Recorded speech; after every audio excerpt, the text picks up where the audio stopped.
முக்கிய செய்திகள். அதிமுக அரசுக்கு பாடம் புகட்ட தேமுதிக வேட்பாளர் ஜாகிர் உசேனை மாபெரும் வெற்றி பெற செய்வது அவசியம். புதுக்கோட்டை மக்களுக்கு கேப்டன் வேண்டுகோள்.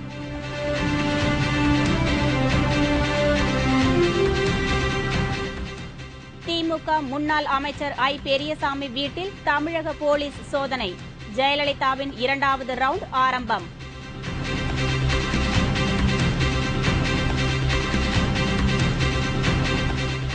தேமுதிக வேட்பாளர் ஜாகிர் உசேன் வேட்புமனு தாக்கல். புதுக்கோட்டை தொகுதியில் கழகத்திற்கு ஆதரவாக புதிய எழுச்சி.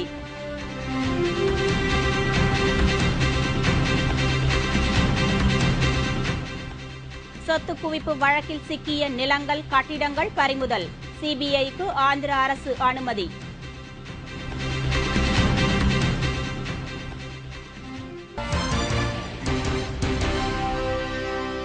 வணக்கம். விரிவான செய்திகள்.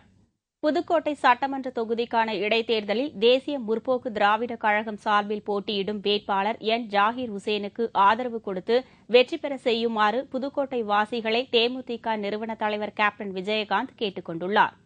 இது தொடர்பாக அவர் விடுத்துள்ள அறிக்கையில் பால் விலை உயர்வு, பேருந்து கட்டண உயர்வு, மின்சார கட்டண உயர்வு என அடித்தட்டு மக்களை மறந்துவிட்ட மக்கள் விரோத ஆட்சி நடைபெற்றுக் கொண்டிருப்பதாக குறிப்பிட்டுள்ளார்.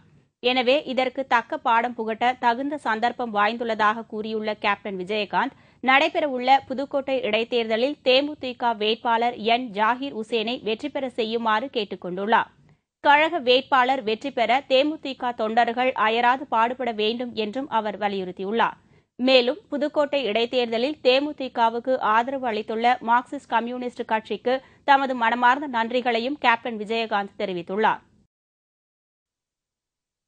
திமுக முன்னாள் அமைச்சர்கள் வீடுகளில் தமிழக போலீசார் மீண்டும் சோதனை நடத்துகிறார்கள். வருவாய்த்துறை அமைச்சராக இருந்த ஐ. பெரியசாமி வீட்டில் சோதனை நடைபெறுகிறது. நேற்று முன்தினம் வீரபாண்டி ஆறுமுகம் வீட்டில் சோதனை நடைபெற்றது. ஏற்கனவே இவர்கள் வீடுகளில் எல்லாம் காவல்துறையினர் சோதனை நடத்தியுள்ள நிலையில் மீண்டும் அங்கு சோதனை நடந்திருக்கிறது. ஐ. பெரியசாமியின் திண்டுக்கல் இல்லத்திலும் மற்றும் சில இடங்களிலும் மீண்டும் சோதனை நடந்துள்ளது. இதேபோல் பாண்டியன் நகரில் உள்ள இவரது மகன் வீடு மற்றும் ரவுண்ட் சாலையில் உள்ள மகள் வீடு மற்றும் வத்தலகுண்டுவில் உள்ள மில் ஆகிய இடங்களிலும் லஞ்ச ஒழிப்பு போலீசார் சோதனையிட்டு வருகின்றனர். அதிமுக ஆட்சி பழிவாங்கக்கூடிய செயல்கள் இன்றைக்கு நாடு முழுவதும் திமுக தலைவர்கள், முன்னாள் அமைச்சர்கள் அத்தனை பேரையும் இன்றைக்கு சோதனை என்ற பெயரிலே செயல்பாடுகளையும் அவருடைய நடவடிக்கைகளை முடக்குகின்ற வகையிலே இன்றைக்கு இந்த அதிமுக ஆட்சியாளர்கள் செய்து கொண்டிருக்கின்றார்கள். ஆட்சி செய்யாமல், மக்களை பார்க்காமல், மக்களை திசை திருப்புகின்ற வகையிலே இது போன்ற நடவடிக்கையில் ஈடுபட்டு வருகின்ற செயல்களை மக்கள் தினந்தோறும் பார்த்து கொண்டிருக்கின்றார்கள்.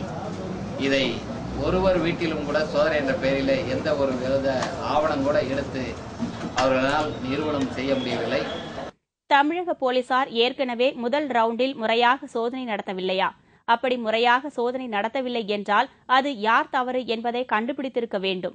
அதை விடுத்து அவ்வப்போது வேண்டாதவர்கள் வீடுகளில் சோதனை நடத்த ஜெயலலிதா உத்தரவு போட்டால் தமிழக போலீசின் தரம் வாட்ச்மேன் அளவிற்கு குறைந்துவிடும். 5 ஆண்டு பதவியில் இருக்கும் முதலமைச்சர் போடும் உத்தரவு நெறி தவறி இருந்தால் நேர்மையான அதிகாரிகளுக்கு அதை எதிர்க்க உரிமை உண்டு.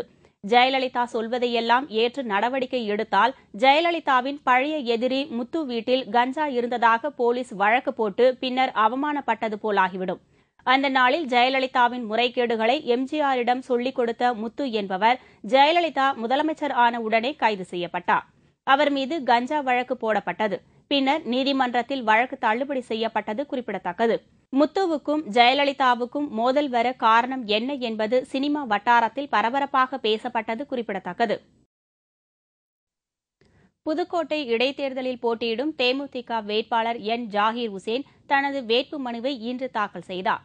சத்தியமூர்த்தி நகரில் இயங்கி வரும் மாவட்ட தேமுதிக அலுவலகத்தில் இருந்து தொண்டர்களுடன் சென்ற தேமுதிக வேட்பாளர் என். ஜாகிர் உசேன் தேர்தல் அதிகாரியாக நியமிக்கப்பட்டுள்ள புதுக்கோட்டை வருவாய் கோட்டாட்சியர் முத்துமாரியிடம் தமது வேட்புமனுவை தாக்கல் செய்தார்.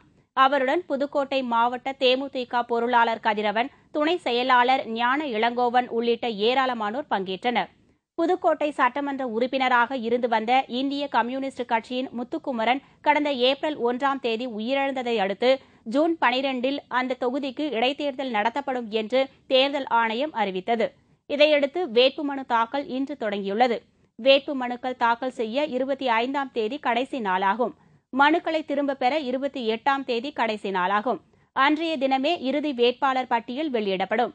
திமுக உள்ளிட்ட முக்கிய கட்சிகள் புதுக்கோட்டை இடைத்தேர்தலில் போட்டியிடாமல் ஒதுங்கியுள்ள நிலையில் தேமுதிக மற்றும் அதிமுக இடையே அங்கு நேரடி போட்டி ஏற்பட்டுள்ளது. சொத்து குவிப்பு வழக்கில் சிக்கிய ஒய்எஸ்ஆர் காங்கிரஸ் கட்சி தலைவர் ஜெகன்மோகன் ரெட்டியின் சொத்துக்களை ஜப்தி செய்ய ஆந்திர அரசு அனுமதி அளித்துள்ளது. ஆந்திராவில் ஜெகன்மோகன் சொத்துக்களை பறிமுதல் செய்ய சிபிஐ விடுத்த கோரிக்கைக்கு அம்மாநில அரசு அனுமதி வழங்கியுள்ளது. ஆந்திராவில் முன்னாள் முதல்வர் ஒய்.எஸ். ராஜசேகர ரெட்டியின் ஆட்சியின்போது வருவாய்க்கு அதிகமாக சொத்து சேர்த்ததாக ஒய்எஸ்ஆர் காங்கிரஸ் கட்சியின் தலைவரும் கடப்பா எம்பியுமான ஜெகன்மோகன் ரெட்டி மீது வழக்கு பதிவு செய்யப்பட்டு 3 குற்றப்பத்திரிகைகள் தாக்கல் செய்யப்பட்டன. சிபிஐ சிறப்பு நீதிமன்றத்தில் வழக்கு நடந்து வருகிறது. இந்நிலையில் வருவாய்க்கு அதிகமாக சொத்து சேர்த்தும் பண மோசடியில் ஈடுபட்டதாகவும் குற்றம் சாட்டப்பட்டு ஜெகன்மோகன் ரெட்டிக்கு சொந்தமான 3 நிறுவனங்களில் வங்கிக் கணக்குகள் முடக்கப்பட்டன. கடந்த ஆகஸ்ட் மாதம் தாக்கல் செய்த முதல் தகவல் அறிக்கையின்படி நீதிமன்ற வாயிலாக அதன் சொத்துக்களை பறிமுதல் செய்ய அனுமதி கோரி ஆந்திர அரசுக்கு சிபிஐ கோரிக்கை விடுத்தது. இது தொடர்பான ஆவணங்கள் அம்மாநில உள்துறை அமைச்சர் சபிதா ரெட்டியிடம் வழங்கப்பட்டன.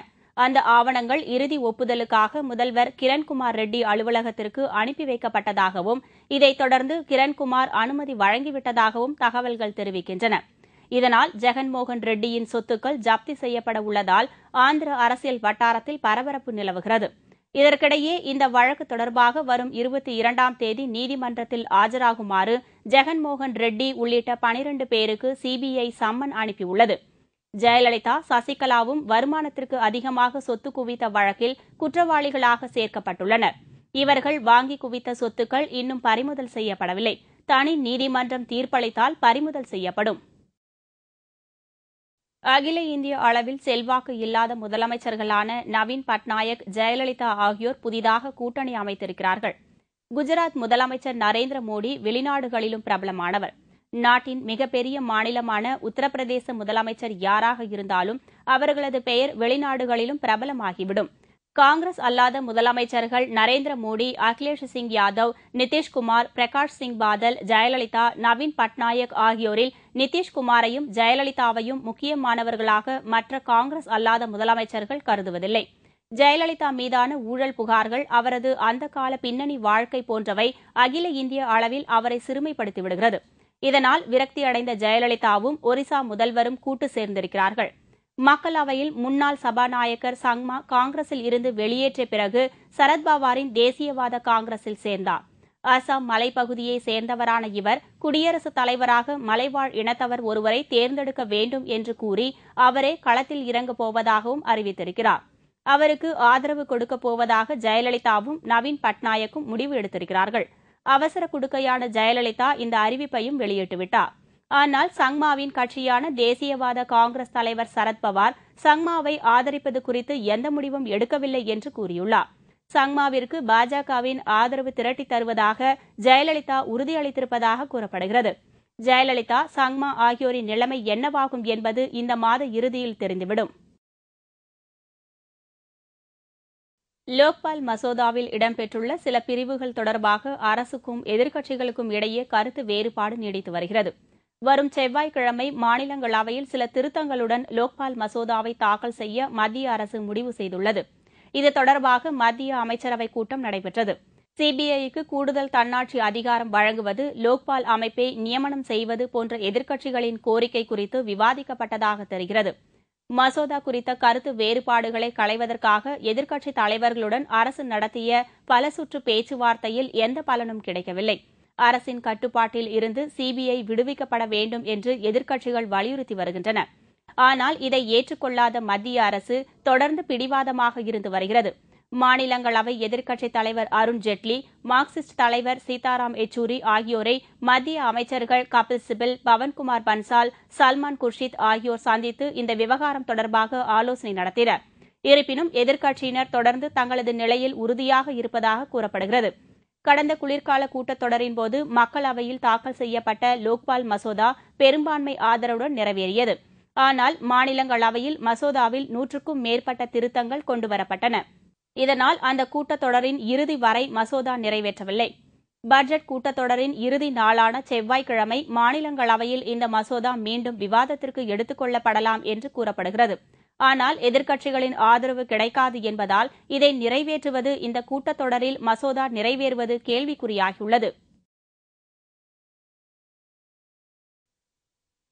அங்கோலா சிமெண்ட் தொழிற்சாலையில் சிறைப்பிடிக்கப்பட்டிருக்கும் இந்திய தொழிலாளர்களை விடுவிக்க வேண்டும் என்று அந்நாட்டு தூதர் மேனுவேல் ஈடுடர்டோவிடம் வெளியுறவுத்துறை அமைச்சர் எம் கிருஷ்ணா வலியுறுத்தியுள்ளார். காங்கிரஸ் கட்சியின் மூத்த தலைவர் அர்ஜுன் மோத்வாலா இதுகுறித்து வெளியுறவுத்துறை அமைச்சர் எம் கிருஷ்ணாவை சந்தித்து பேசியிருந்தார். அப்போது அங்கோலாவில் சிறை வைக்கப்பட்டுள்ள இந்திய தொழிலாளர்களை விடுதலை செய்ய நடவடிக்கை எடுக்குமாறு அவர் வெளியுறவுத்துறை அமைச்சர் கிருஷ்ணாவிடம் வலியுறுத்தியிருந்தார். जो एक इंडियन कंपनी ने उनको हायर किया था और रिक्रूटिंग एजेंसी थी वो गुजरात की ही थी, तो गुजरात सरकार ने तो एक्शन उस पर नहीं लिया, लेकिन हमने रिक्वेस्ट की है कि जो फाइन किया गया है हर वर्कर पर $180 का और दूसरा $10,000 का फाइन जो कॉम्पेंसेशन के तौर पर डिमांड किया गया है वो दोनों वेव हो. அங்கோலா நாட்டின் சும்பே நகரில் உள்ள சிமெண்ட் தொழிற்சாலையில் ஆயிரக்கணக்கான இந்தியர்கள் பணிபுரிகின்றனர். இவர்களுக்கு கடந்த சில மாதங்களாக சிமெண்ட் தொழிற்சாலை நிர்வாகம் ஊதியம் வழங்காததை கண்டித்து இந்திய தொழிலாளர்கள் போராட்டம் நடத்தினர். போராட்டம் நடத்தியோர் மீது தாக்குதல் நடத்திய சிமெண்ட் தொழிற்சாலை நிர்வாகம் அனைவரையும் சட்டவிரோதமாக சிறை வைத்திருக்கிறது. மேலும் அனைவரது பாஸ்போர்ட்டையும் பறிமுதல் செய்து வைத்திருக்கிறது. இந்த விவகாரம் தொடர்பாக அங்கோலா இந்திய தூதருக்கு கிருஷ்ணா சம்மன் அனுப்பியிருந்தார். இதைத் தொடர்ந்து வெளியுறவுத்துறை அமைச்சகத்துக்கு வந்த அங்கோலா தூதரிடம் இந்திய தொழிலாளர் விவகாரத்தை சுமூகமாக முடிவுக்கு கொண்டுவர உரிய நடவடிக்கை மேற்கொள்ள வேண்டும் என்று கிருஷ்ணா வலியுறுத்தினார். கர்நாடகாவில் ஏற்பட்டுள்ள அரசியல் சிக்கலை தீர்க்கும் விதமாக பாஜக மூத்த தலைவர் அருண் ஜெட்லி இன்று எடியூரப்பாவை சந்தித்து பேச்சுவார்த்தை நடத்துகிறார். சுரங்க மோசடி, நில மறு அறிவிப்பு உள்ளிட்ட குற்றச்சாட்டுகளால் நீதிமன்ற வழக்குகளை சந்தித்து வருகிறார் எடியூரப்பா. நேற்று முன்தினம் அவரது வீடு, அலுவலகம் உள்ளிட்ட பல்வேறு இடங்களில் சிபிஐ ரெய்டு நடத்தியது.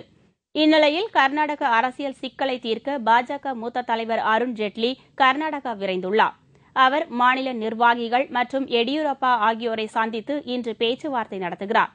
இதற்கிடையே எடியூரப்பா புதிதாக கர்நாடக ஜனதா கட்சி என்ற பெயரில் கட்சி ஒன்றை துவங்கியிருப்பதாக தகவல்கள் வெளியாகியுள்ளன. இதற்காக பாஜக அலுவலகமான மல்லேஸ்வரம் 17 கிராஸ் சாலையில் உள்ள பழைய கட்டட வளாகத்தில் புதிதாக கட்சி அலுவலகம் திறக்கப்பட்டுள்ளது. இதில் எடியூரப்பா மற்றும் அவரது ஆதரவாளர்கள் பங்கேற்றனர்.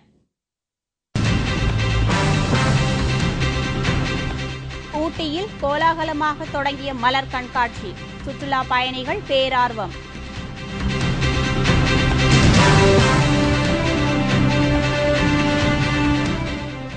மதுராந்தகம் அருகே சாலை விபத்து, ஒரே குடும்பத்தை சேர்ந்த 4 பேர் பலி. மற்றும் பல செய்திகள் விளம்பர இடைவேளைக்கு பிறகு.